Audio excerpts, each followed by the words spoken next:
Hi guys, good morning. Welcome to my vlog. Today is Tuesday. Tuesday guys. July 30.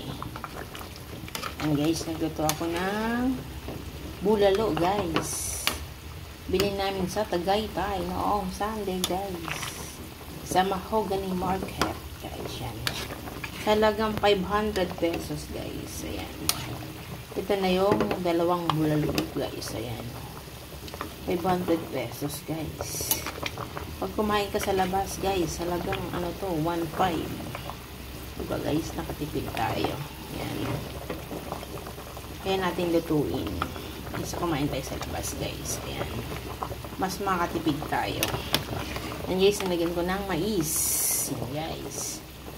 Ano pala ko to? Pinalambot ko guys to sa pressure cooker. Ayan guys, malambot na siya.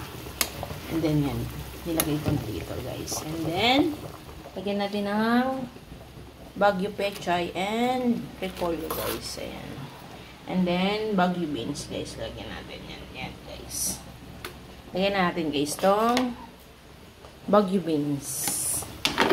Lagyan natin guys. Kasi malambot na yung karne. Ayan. Lagyan natin Baguio beans. Guys. And then, lagyan natin ng pechay. Guys, pechay Baguio. Pechay Baguio. Guys. Kami puro gulay guys. And then, repolyo guys. Gawin natin ratio ang gulay guys. Para hindi tayo ma-high blood guys. Ayan. No rice. Just the bulalo and the gulay lang guys. Ayan guys. Ano nari? Gawin natin to.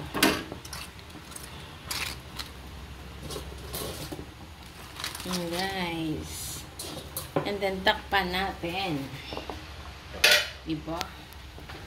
Ayan, diba? Tingnan natin later. At luto yan guys para sa ating lunch time. And guys. See you later guys. Palambutin mo natin yung gulay. Guys, check natin ang ating bulalo. Ayan na. Ayan guys, ang ating bulalo. Ready for it na. It's done na to guys. It's done na. And guys, ang ating bulalo. Sa halagang 500 pesos. And guys, makakatipid ka. Pag kumain ka sa mga restaurant, sa Tagaytay, mga ano to guys, 1.5. Halagang 1.5. Pag ikaw ang nagluto guys, mas makatipid ka. And guys, luto na. Thank you for watching. Bye-bye. Kain na tayo. I'm hungry na. Hungry na ako guys. Bye-bye. Ang galing.